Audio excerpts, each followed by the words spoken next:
The way we're sharing this debate is part of a brand new effort to support democracy in Arizona. Thanks to a partnership with the Clean Elections Commission, the Arizona Media Association, and Bitfire Studios, we're making sure these 2024 debates are the most accessible in Arizona history. That means this debate will air on a long list of local TV stations, radio stations, and digital platforms, including support from local newspapers. It's a shared effort among hundreds of local media brands across Arizona, and we've tried to keep the rules simple. Each candidate will have 2 minutes to make an opening statement and 1 minute for a closing statement. Candidates have drawn straws to determine that order. Throughout the debate, I will pose questions to each candidate, allow them to answer, and then make sure the other candidate has a chance to respond. Whenever a question is directed at a specific candidate, only that candidate's microphone will be open. At all other times, both microphones will be open. Thanks to voters across Arizona who submitted questions for this debate, but no candidates have been given advance access to any of the questions. With that, let's introduce our candidates for this debate. Democratic candidate Tyler Kamp, Republican candidate Jerry Sheridan. And Mr. Kamp, you have the first opening statement, 2 minutes. Thank you, Richard, for having us. Jerry, good to see you again. My name is Tyler Kamp, and I'm a fifth-generation Maricopa County resident. I've been married for over 25 years. We have 4 children, 2 in college, 1 in high school, and 1 in grade school. I was raised to be a person to serve others, serve a purpose greater than myself. It's why I became a cop at age 22. It's why I've traveled to 8 different countries around the world, serving in humanitarian organizations and teaching police in those countries. It's why I have volunteered to teach youth at my local church for over 15 years. And it's why my wife and I have volunteered for foster care organizations and food pantries here locally. So when Sheriff Pinzone's campaign team asked me to run for sheriff, I asked myself a couple questions. 1, is there a need? And 2, can I make a difference? We simply cannot afford to return to the days of my opponent and Joe Arpaio. The unconstitutional policies and practices, the daily headlines, the government overreach, the lawsuit that has cost the taxpayers over $350 million. And that dollar amount will continue to grow until we can fully comply and graduate from those court orders. So yes, there is a need. But can I make a difference? Absolutely. I have over 2 decades of experience with the Phoenix Police Department. Over half that time was spent investigating organized crime, criminal street gangs, and homicides. I retired in 2021 as a shift commander in order to move to West Africa with my wife and family to work as an executive for the largest anti-slavery organization in the world fighting human trafficking. For this past year, I worked for Goodwill and Thrive Service Group with the purpose of ending poverty through the power of work. We have a choice in this election, and it's clear. Do we want to continue down the path of Sheriff Pinzone, or do we want to go backwards to the days of my opponent and Joe Arpaio? Thank you. Mr. Sheridan, your opening statement, you have 2 minutes. Well, thank you, Richard. Hi, I'm Jerry Sheridan, and I'm running to be your sheriff. I spent 40 years with the Maricopa County Sheriff's Office. At the age of 18, I joined as a volunteer reserve deputy sheriff, fully certified deputy sheriff. And then I went on to work in the jail for a short time, and then I spent the next 38 years as a deputy sheriff. And first 17 of those years in a patrol car, by the way. I got promoted through the ranks. I had stripes on my sleeve, bars on my collar, and stars on my collar. 33 of those years I was in a leadership position, and 20 of those years in an executive management position. During that time, I worked for 4 sheriffs. I watched them very closely, each one of them, and I saw what worked, and I also saw what didn't work. But when I retired as the chief deputy, I'd like people to know that's the highest ranking uniform position in the Maricopa County Sheriff's Office, other than sheriff, of course. Because of my experience, I am ready to lead the second I get there on day 1. And that's probably going to be November 15th. So I've been endorsed by the Arizona Police Association, probation officers, Governor Doug Ducey, Attorney General Mark Brnovich, Sheriff Mark Lamb, and the Honorable Enrique Melendez, who was a Counselor General to El Salvador, and he's also the chairman of the group of counselors here in Arizona. the voters do have a clear choice. They can either elect someone like me, who can take over from the second I get there, or they can elect someone with no sheriff's experience, and he is a documented sexual harasser. Thank you. And we'll start the questions. Let's start with the Melendrez case. It's hanging over the sheriff's office since 2013.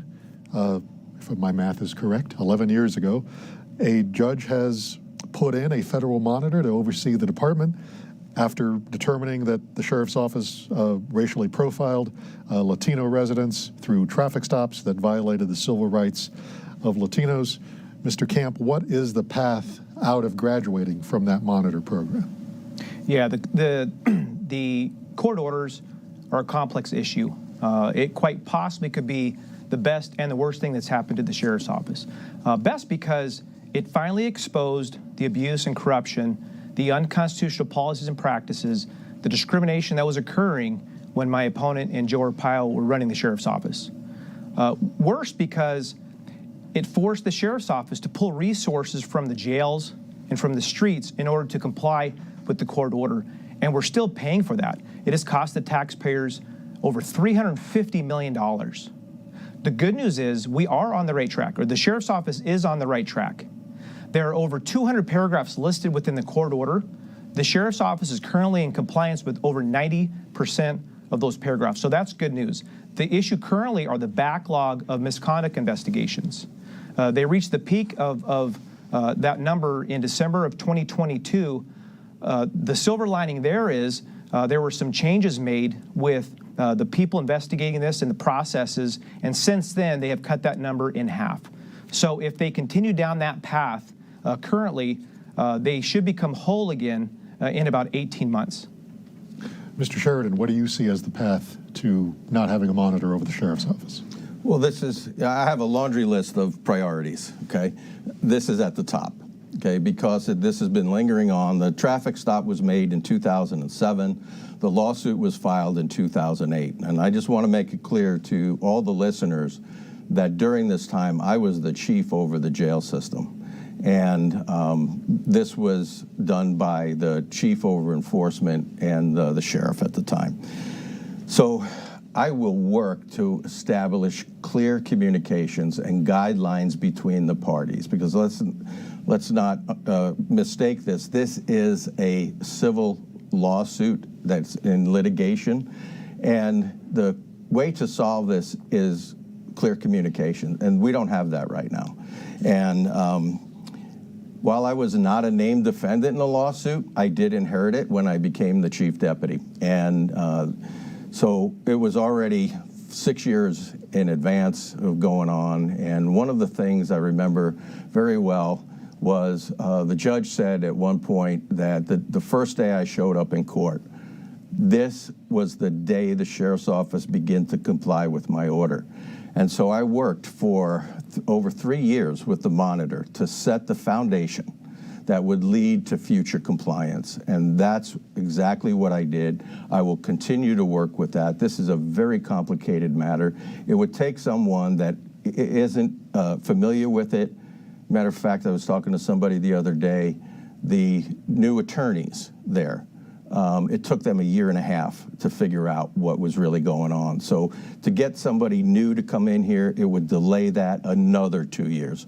I can do this on day one. And staying with you, the 2016 ruling, a 67-page ruling, you were named in it 26 times. The court found fault with the way you conducted yourself, including lenient and non-existent discipline to deputies. How do you think the court, this judge, would react to seeing you back in front of him? Well, I think the judge would be happy to have me back in his court because he knows that I understand what is going on. And, you know, I think the reason the judge was upset with me in particular, one case in particular, was I called the order ludicrous and crap in front of 100 deputies and posse members, okay? My emotions overrode my sense of keeping my mouth shut about it, but I thought it was necessary because we were putting out We had a detention officer that was murdered in his driveway, and he was a Hispanic kid in a Hispanic community. And so we were going to send 100 deputies out to saturate the area to look for the people that shot one of our own. And I'm standing in front of these deputies and posse members, and they're completely demoralized because the judge had issued that order about a week before.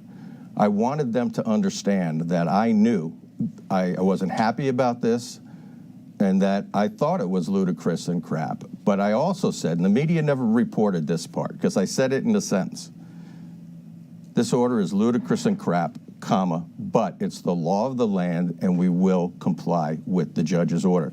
The media never played that second half of that sentence, and it made it look very bad to me. And during the hearings with the judge about this issue, they never played the second half. The judge never saw the second half.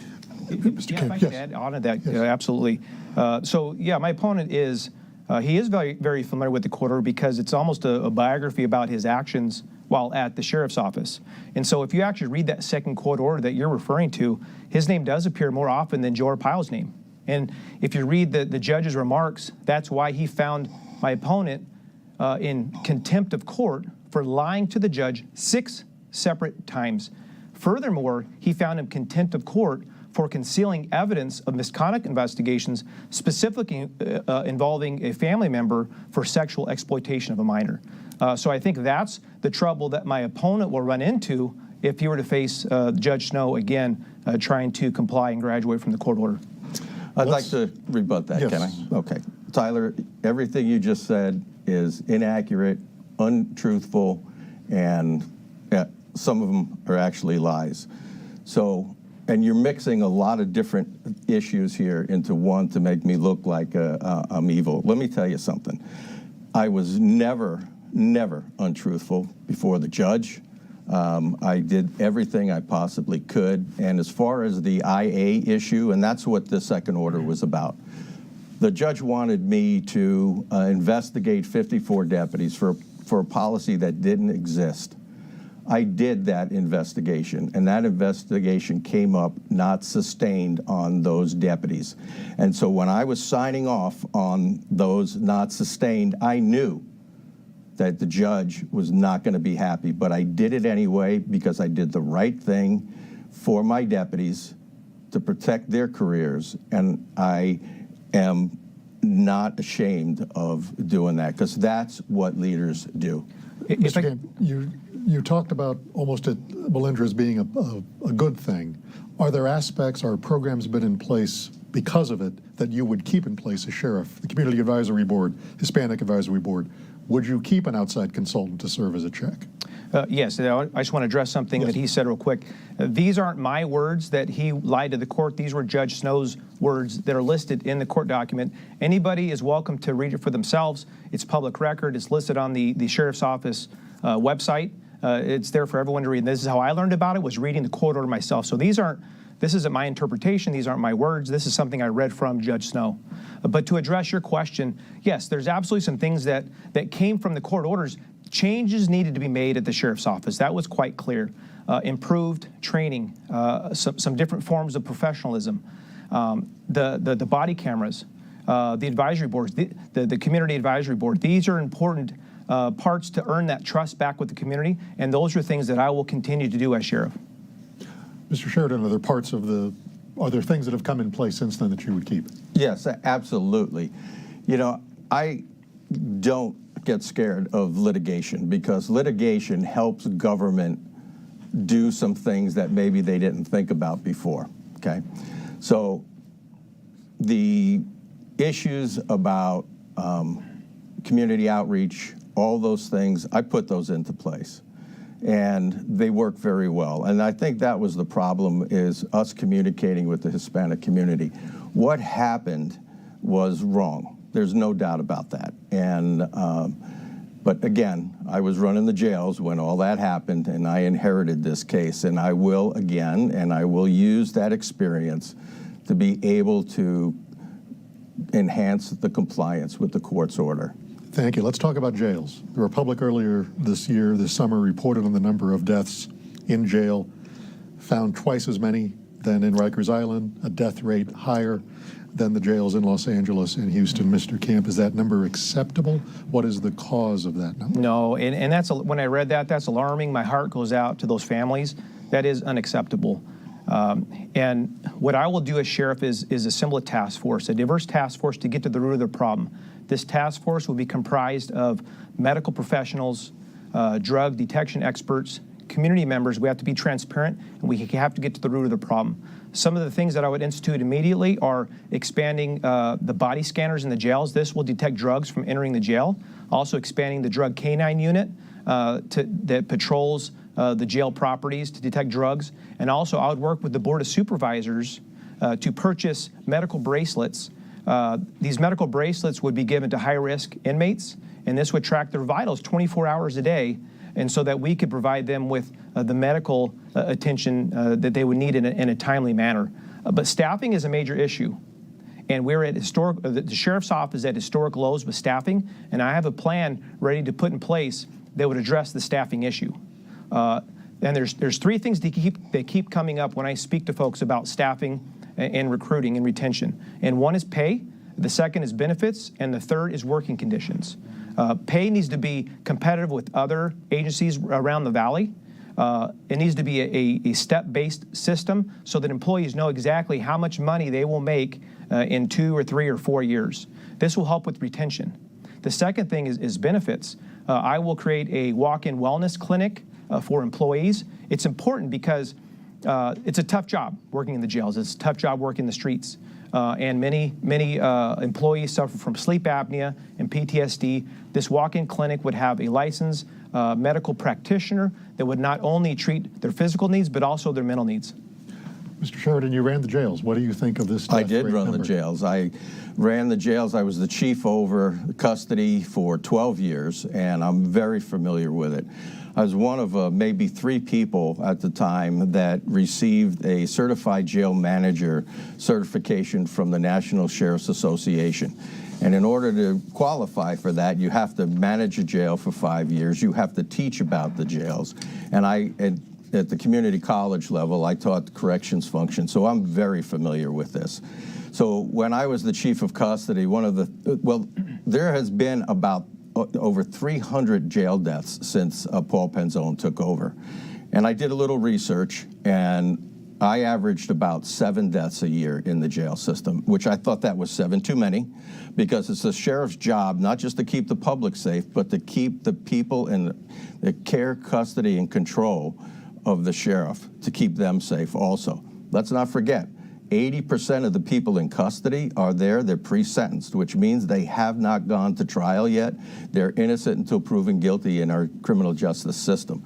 So it's very important that we deal with that, and I did deal with that.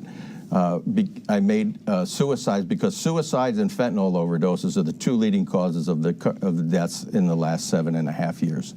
So I had a jail intelligence team I instigated that had officers going into jails, talking to people, and finding the drugs before they actually got in the jail. We also had, I implemented the SRT. It was basically the jail SWAT team that would come in and do shakedowns every day in different housings to get the drugs, the contraband, and all the things the inmates aren't supposed to have out of their place. And the staffing issue, obviously, is probably another leading factor, because when you're supposed to have 2,200 detention officers and you have maybe 1,200, that's a problem, because now they're searching and supervising 6, 8 pods when they should be doing 1. He talked about the role of a jail. Should jails serve as a deterrent, or what do you see as the role of jails?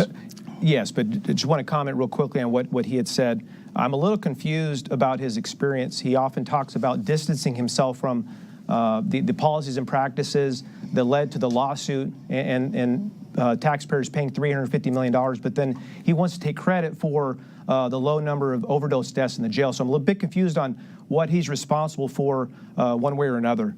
That being said, yes, as sheriff, my #1 objective is to provide safety and protection for the people of Maricopa County. Everything I do, every policy that I make must be viewed through the lens, will this make us safer? Will this allow us to feel safer? And so I'm a believer in ensuring justice for all.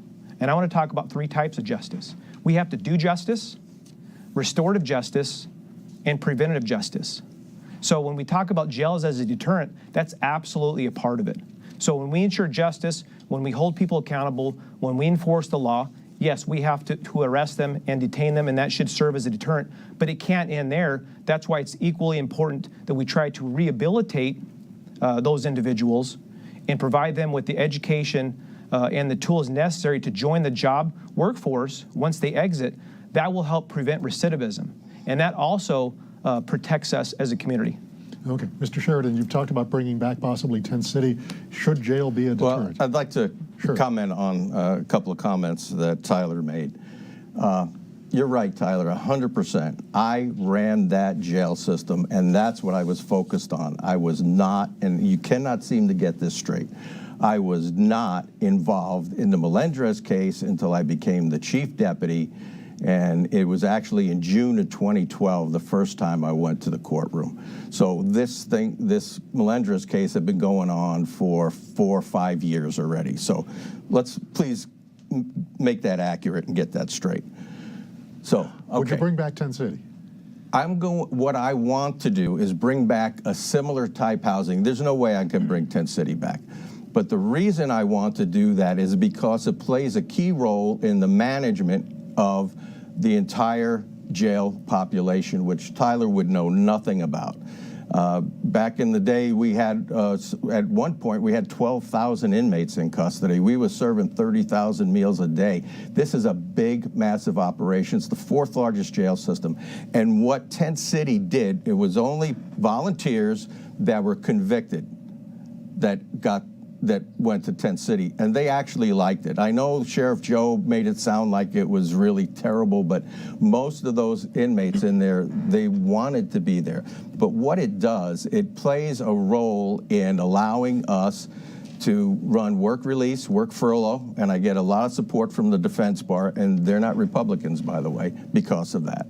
And it keeps the drugs out of the jail. Most of the drugs are getting in the jail now because the outside trustee inmates are mixed in with the inmates that are in a hard custody. Okay. Mr. Kamp, he brings up that you've had an extensive law enforcement career. Not a lot in the way of detention. Do you expect challenges in learning how to run a jail system? Yeah, if I can actually address the Tent City question as well.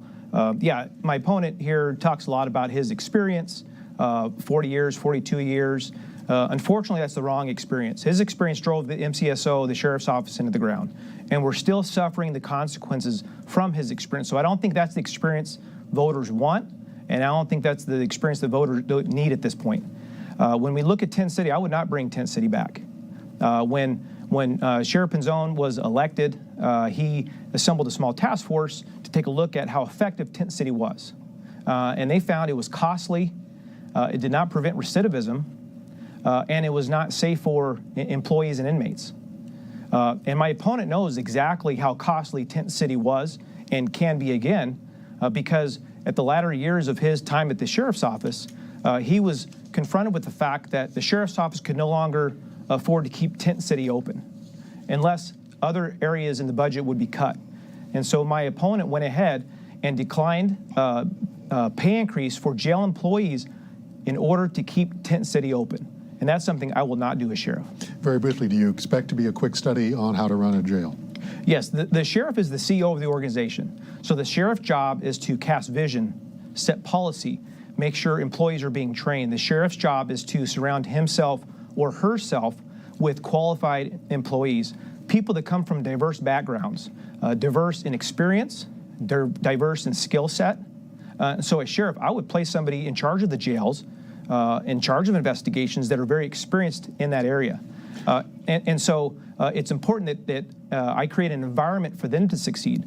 My success is contingent upon their success. Mr. Sheridan, how closely would a jail run by you work with federal immigration authorities? I'd like to address Tyler again. Once again, Tyler is lying about my involvement with the Melendrez case. Again, I just explained to everybody what my involvement was not. You know, the other issue is the jails are very complex, and Sergeant Penzone, he was a sergeant from Phoenix PD when he was elected sheriff, and since that time, over 300 people died in custody, 1,000 officers left employment. It was a disaster, and he put the wrong people in place. And this, don't forget, the 75% of the jail function is the jail is 75% of what the sheriff's responsibility is. I have that credibility, I have the credentials, I did it for 12 years, and it was very successful. And in fact, the NCCHC came in and told the sheriff's office that this was the best run jail system in the nation, and they wanted to use it as a model.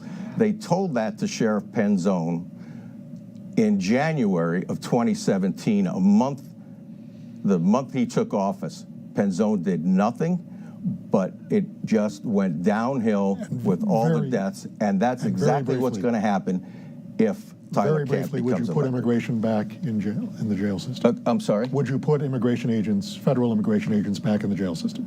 Well, they already are there. They're still there. Right. Okay. Would that continue under your leadership? Yes, absolutely. Okay. You're both voters as well as candidates. Do you have an opinion? We'll start with you, Mr. Kamp, on Proposition 134, the Secure the Border Act, and do you have thoughts on how the sheriff's office would enforce it if it passed? Yeah, unfortunately, politics today has become very divisive, and it's sometimes dangerous. And so I've taken the stance from the very beginning. I'm not going to play partisan politics. I'm not going to engage in the political debate. It's my job to protect the debate and not engage in the debate. And so when it comes to immigration, I'm a believer that a country without laws and borders is not a country at all. We have to have the rule of law, and we have to have borders. I also believe that the sheriff's job is to enforce state laws. We all have different roles and responsibilities. The federal government's job is to protect the border, to enforce immigration law, and to facilitate work visas. And so we have to be careful to stay within our lane when it comes to these types of things. We saw what happened 10 or 12 years ago when my opponent was running operations for the sheriff's office. There was government overreach. We saw discrimination of people of color, and that has cost us. It's fractured trust with the community, and it's cost us the tune of over $350 million. Mr. Sheridan, have you thought about how you would support, you support the Secure the Border Act, and yes, would you? I absolutely have an opinion on that, but I'd like to address something that Tyler says. Once again, he's lying to you, just as he has lied in the past at the previous debate and to a couple of TV stations that interviewed him about his sexual harassment issue. You cannot take what he says, especially about me, as fact, because it's not. So, to deal with that issue, Maricopa County is not a border county. So this law, it only affects local law enforcement when they catch somebody coming across the border. So this has no impact on Maricopa County or the Maricopa County Sheriff's Office. If I can address, he's brought it up a couple times, and I know he's desperate. He's grasping at straws right now. He's concerned about losing by 12 points again, like he did back in 2020. But just real quickly, I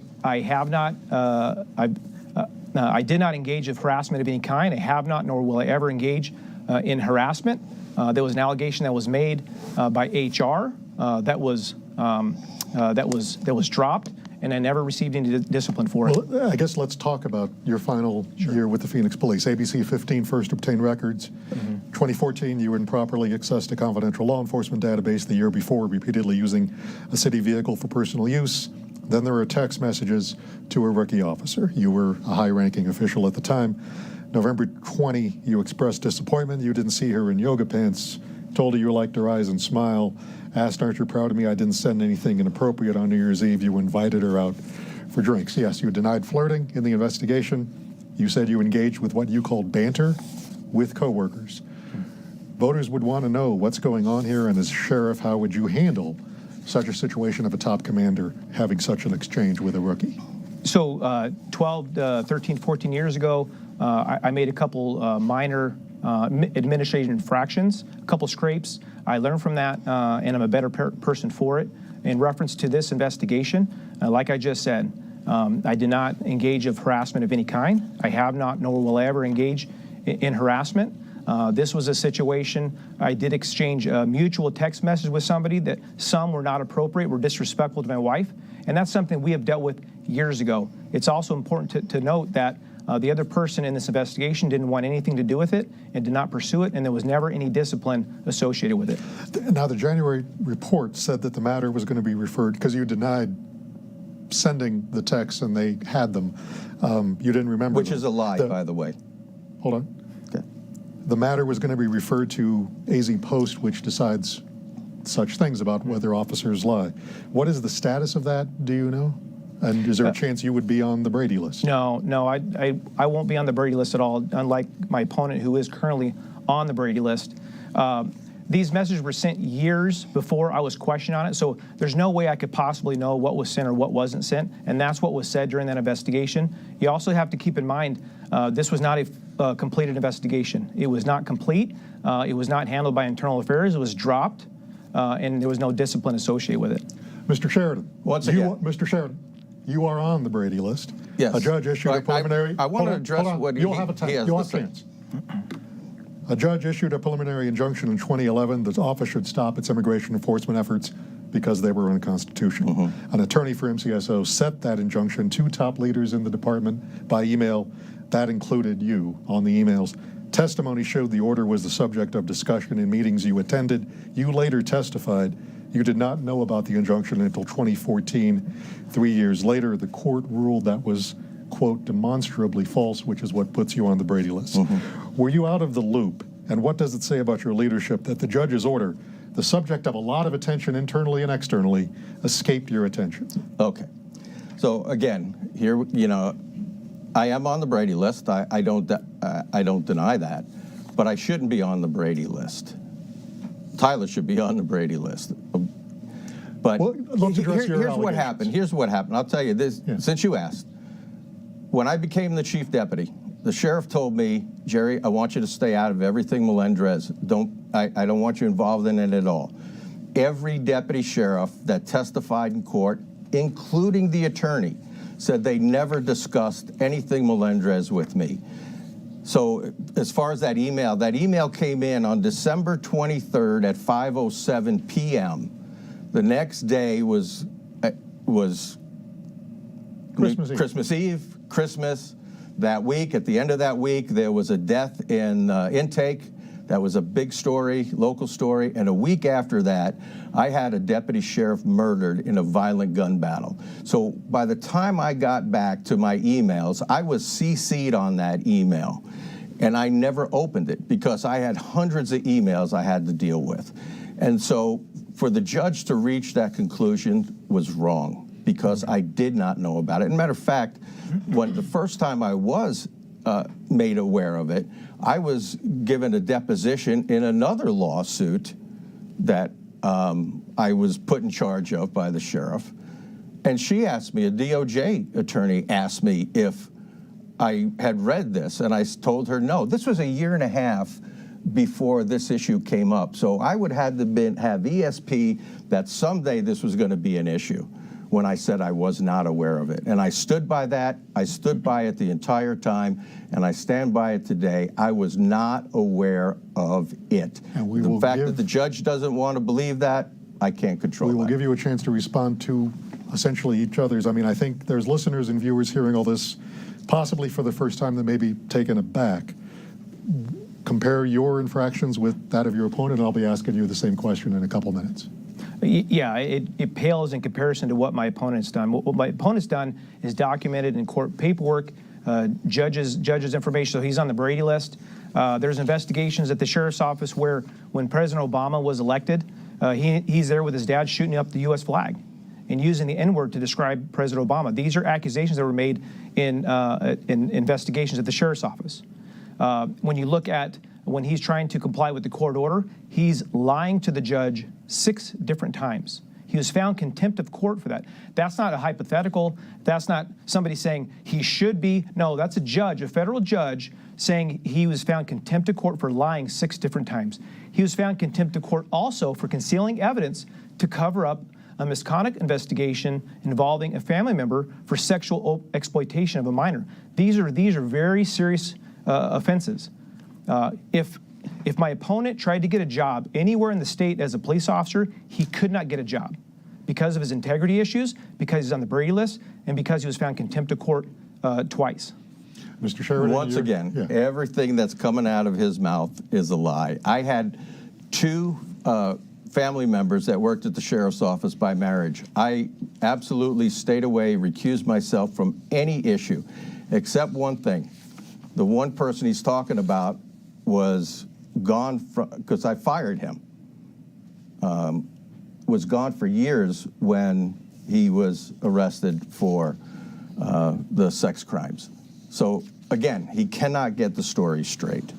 And I have it on very good authority. I saw the email that came out yesterday that you are being investigated by the county attorney's office to be put on the Brady list. So I'd be very careful about throwing that rock at me, Tyler, because there is so much in your background that unfortunately the city will not release his IA file or his personnel file.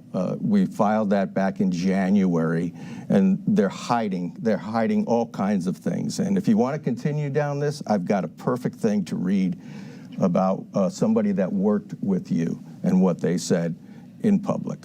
I'll give you a few seconds if you wish, or we can move on to other issues. Mr. Sheridan, in a June episode of a podcast called Gun Freedom Radio, you discussed being a member of the Constitutional Sheriffs and Peace Officers Association. That group says sheriffs can sort of stand in the gap to protect county residents from what a sheriff would deem an unconstitutional act or federal statute. That group says federal overreach should be dealt with as possible criminal activity. What would you do if a court issues an order you believe is unconstitutional?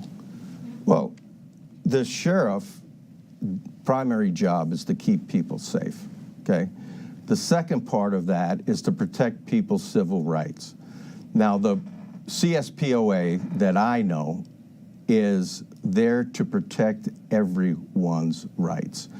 And a good example of that is one of the things that they espouse to. There was Harry Krishner in an airport back east, and there was a deputy sheriff there. The airport manager, who has a lot of power and authority within the city, wanted the deputy to kick this person out for religious reasons, and the deputy told him no. That's what my idea of a constitutional sheriff is all about. It's protecting people's constitutional civil rights. Your thoughts on the constitutional sheriff movements, if you're aware of it? Yeah, so I agree. The number one priority of the sheriff is to provide protection and security for the people of this county. It's my job to, I believe in the Constitution. I will uphold the Constitution. But we have to understand that we need to stay within our lanes. I believe we are all collectively responsible for public safety. And so the job and the role of the sheriff is to enforce the laws of the state. The role of a legislator is to legislate laws, and the role of the court system is to interpret those laws. We have to be careful to stay within our lane, and we saw what happened years ago when my opponent was running the sheriff's office. When you step outside your lane, there's government overreach, and that's the result of, and we're seeing that in the tune of $350 million. Likewise, I think it's dangerous to play partisan politics. I believe the sheriff should protect the debate, not engage in the debate. And that's why as sheriff, I will not be endorsing candidates. I will not be endorsing issues, because we have to remain above the fray. It's my job to protect everyone in the county, not just a certain group. My opponent recently spoke at a Turning Point rally endorsing Donald Trump. That's his right to do it. He can do that. I think that's bad for public safety, because we've seen in the past how divisive people have been, and he's potentially alienating about half the population. And we've worked so hard to gain that trust back, and it would be a mistake to go back at this point. Do you wish to respond to Oh, political absolutely. endorsements? Absolutely. Sure. So, Tyler, you're telling me that since Vice President Harris is coming in here on Friday, that if she invited you to come speak to the group, that you wouldn't do it? Because here's what happened. I was not invited by President Trump's group. I was invited by the group that actually put it on, and I had the opportunity to address a stadium full of 20,000 people. And if you go and look at what I said, I did not endorse Donald Trump. What I did talk about was me, what I was going to do as the sheriff to protect the people of this county. And I used it more as an opportunity to speak not only to the 20,000 people that were in the arena, but the hundreds of thousands of people that were watching in Maricopa County. Staying with you on that same Gun Freedom podcast, you said it was important to elect you as sheriff because you would make sure, quote, the election process is pure and done correctly and that there is no fraud. What is the sheriff's role in the administration of elections? Well, back in the 80s, for 2 election cycles, I was a lieutenant and in charge of the security at the election process. And so what I'm talking about here is if there is a crime, the sheriff is able to address that crime. But the bigger role the sheriff plays is his security. The sheriff should be there with the deputies to secure the ballots coming from point A to point B. The chain of command has always been a big concern with people, and that's not being done now. So I will have deputies to do that. I will have deputies secure the drop boxes also, because those are the issues that I'm talking about when votes need to count, and everybody's votes need to count, and there shouldn't be any concerns with the public about the security of those ballots. And just to clarify, you used the word fraud. How would that play in? I don't know. Okay. I don't know. Okay. What is the role of the sheriff in the election process? Yeah, the role of the sheriff is to provide protection and security for the elections, make sure they are secure, and make sure the people can have confidence in the process. And so the way we can do that is through planning and collaboration. We have to plan and collaborate with election officials, other law enforcement agencies, as well as leaders and stakeholders within that community to make sure that we're being transparent. We also must discuss rules of engagement, what every single person's responsibility is, and also cover response scenarios to emergencies. Let's say somebody walks in with a gun on their hip, or if there's a bomb threat. How are we going to respond to that, and who's responsible for doing what? So those things are paramount. The goal is de-escalation and the protection of our elected officials and the process. It's interesting you brought up fraud, because I remember back when my opponent lost to Sheriff Pinzone 4 years ago, he claimed that the election was stolen. And I don't know to this day if he's even conceded that loss to Sheriff Pinzone. So that's something the voters may want to know and might concern some voters, and it's important that they're educated on that. Did you call the election stolen? I never said the election was stolen. I knew I didn't win that election. And if I had, I'd be the sheriff standing here today. Nobody has to explain that to me. So, again, it's inaccurate. You want to call it a lie, whatever. He likes to throw those rocks. Mr. Kamp, let's talk about the Phoenix Police Department. According to your LinkedIn, which you're not in our paper much. I looked through our archives. There's a photo of you. But you list yourself as being involved in critical incidents and barricades.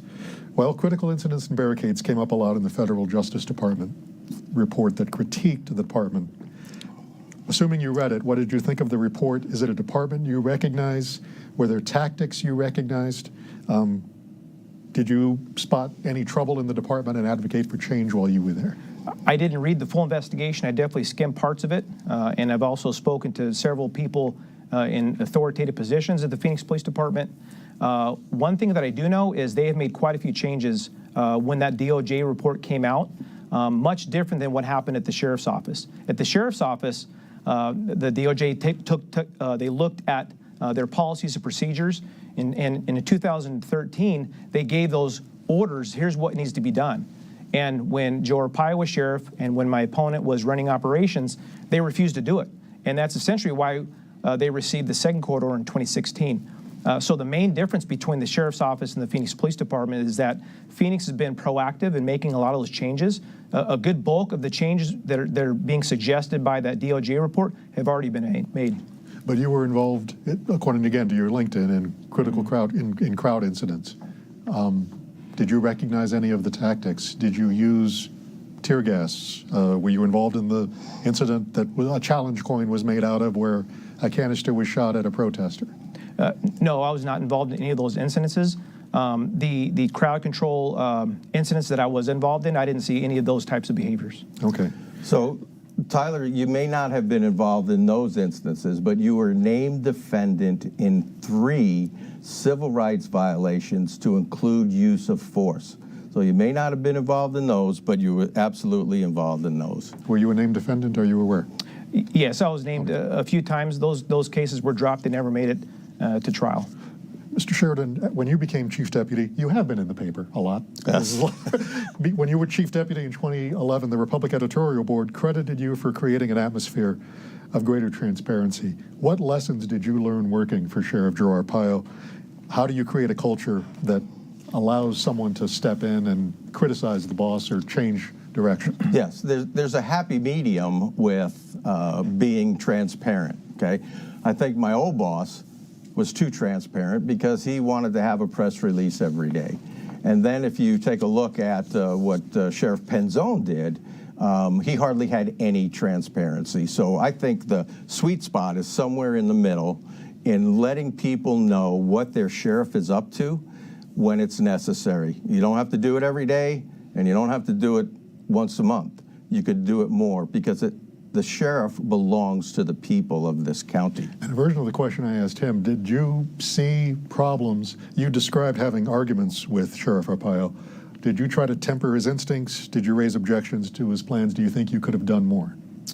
I don't think I could have done more. We would have heated arguments about the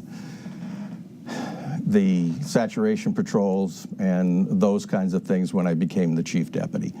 And he was the sheriff. The boss wins. You know, we argued about it all the time. I wasn't the only one. The other members of his staff would also argue with him about it. But again, the sheriff was the sheriff, and he made the ultimate decisions. That's what he wanted to do. How does someone create a culture of leadership that allows for criticism and people working under them to be honest with them? Yeah, you can't work within an echo chamber. That's why I had mentioned earlier, it's important that we surround ourselves with people with diverse backgrounds and skill sets. You have to have people around you that are not afraid to speak up, and you have to listen to those people. In all my travels across the world, in my time living overseas, I developed a deeper sense of empathy. Empathy is powerful. It's a big part of my leadership. Empathy is a noun, but it's an action. It's the ability to understand another person's perspective or how they feel. That's important in leadership because when you run an organization, you have to understand what your leaders are going through and what your frontline employees are going through. Just like in the community, you have to have empathy for the community so you have a better understanding of how to provide the best public safety possible. Staying with empathy, because I've heard you discuss how that time in a foreign country in Africa sort of transformed your thoughts and gave you a greater sense of empathy. You're running as a Democrat. It was a recent change for you as you entered politics. And it's a party seen by Republicans as being soft on crime. Can one have empathy, progressive ideals, and still be tough on crime? Yeah, absolutely. And when I've spoken with groups and folks across the county, my vision for public safety resonates with everybody. We all want to be safe. We all want to feel safe. And so we can be tough on crime and compassionate at the same time, because all of that, it works together to provide the best public safety possible. Because like I stated before, when we talk about ensuring justice for all, we have to do justice. We have to enforce the law. Restorative justice and also preventative justice. All of these things work together. That's tough on crime, but yet compassion at the same time. And I talk about my kids a lot. I have 4 kids, and when my son comes home late, past curfew, there's a consequence. I love my son, but there needs to be a consequence because I'm trying to change behavior. So I'm tough on him, but it's because I love him and I want him to change. Mr. Sheridan, can one be compassionate, empathetic, restorative, and tough on crime? Absolutely. And in fact, there was a study done by ASU where they would spend a couple of years in the intake. And unbeknownst, there were 5 law enforcement agencies that were being evaluated. MCSO was one of them. And they would ask the people that were coming in fresh off the street how the officers treat you. Did they do something because of the color of your skin? And they had a whole laundry list of things. So it was a blind study. So when the professor that completed that study came to me, I was the chief deputy, he goes, you know, Jerry, he said, you should be very proud of this because you came out number 2 out of the 5 agencies. And I read, and I still have this study if you want to see it, and they talked about how well, this is from the prisoners that just were arrested by deputy sheriffs, how they treated them with kindness and empathy. That has been the hallmark of the Maricopa County Sheriff's Office in the 40 years that I was there. And we are perilously close to the end, so I'll ask you to keep your answer brief on this. There's a national and statewide discussion on immigration. What do you see, Mr. Kamp, as the link between illegal immigration and crime? Is there one? Well, yeah, my focus is protecting the people of Maricopa County, and so I will do that by enforcing the law. I will prioritize our resources. It's important that we focus on the criminals that are making the most impact on our community, and that's where my focus is going to be. Is there a link, Mr. Sheridan, between illegal immigration and crime? And what do you think of the national debate? Is it helpful to have this national debate? I think it's more of an issue of poverty, people that don't have the resources and go out. It's an issue of drugs, and let's face it, we have a huge fentanyl crisis in Maricopa County. 6 people a day die of drug overdoses, 4 are fentanyl, and fentanyl comes in from the southern border by the drug cartels. And so, yes, it does have an impact on our crime here, because the drugs, I would say probably 75% of the people in custody are there for drug-related crimes. And I guess just very briefly, people have a discussion of if there's illegal immigration in a community, crime rate goes up. Do you believe that? No, again, that's a federal government issue, and I'm going to make sure we stay in our lane to avoid any government overreach. Oh, sure, but does it affect the crime rate, immigration, the rise of immigration? No, I don't think it does. Mr. Sheridan, does I think it does, and especially now with our open borders, with known criminals and some South American countries emptying out their prisons and letting them come into this country, you bet it's going to have an impact on crime. Okay. We are heading towards the end. We thank you both, and it is about time for closing statements. Each of you will have 1 minute, and to keep us on time, I will politely cut you off if you run over. We start with Mr. Tyler Kamp. You have 1 minute. Yeah, thank you again for this opportunity. Voters, here's the question. Who do you trust? Who do you trust to fully comply with these court orders and graduate from them? The court orders that have cost the taxpayers over $350 million. Who do you trust not to abuse the power of the sheriff's office? And who do you trust not to play the political gimmicks and the games? Somebody who was head of operations for the sheriff's office and was found, when these court orders were issued, somebody who was found contempt of court for lying to the judge 6 times, somebody who was found contempt of court for concealing evidence to cover up misconduct investigations, or somebody with a proven track record of getting things done in very challenging situations. I'm the only candidate in this race that has the experience of dismantling criminal organizations in this valley, the diplomatic experience working overseas, and a lifetime of experience building relationships with community groups and faith-based groups in order to drive the mission of the Sheriff's Office and take us to the next level. Mr. Sheridan, you have 1 minute for your closing statement. You know, once again, we've heard a lot of big talk from Tyler here, but most of it is inaccurate. You know, his sexual harassment that the media knows about is the tip of the iceberg. There is someone that worked with him that put out on social media, so it's in the public realm, that says and I'm sorry your wife is going to have to hear this. All someone needs to do is ask Tyler Kamp about having sex on duty with a police assistant in his patrol car, which got him kicked out of homicide division. Then he harassed the woman a year later, threatening to get, and he wouldn't stop until she threatened to get a restraining order. There's also another police female that I know of, and that terminology is too salacious for TV. So imagine electing this guy as your sheriff that will have 4,000 employees that he could prey upon. And this, I'm not making this up, it's all part of the public record. So, And that is your time, sir. Thank you. And that's extremely false, and he knows it, and it's a desperate move. This wraps today's debate with the candidates for Maricopa County Sheriff. As a reminder, Arizona's general election is on Tuesday, November 5. Early voting starts Wednesday, October 9th. Head to azmedia.org to see a list of upcoming debates and where you can find them on TV, radio, and digital platforms provided by our local media partners. For the full debate schedule and to submit questions for future debates, head to azcleanelections.gov. On behalf of our partners at Clean Elections, the Arizona Media Association, Reister, and Bitfire Studios, thanks for joining us.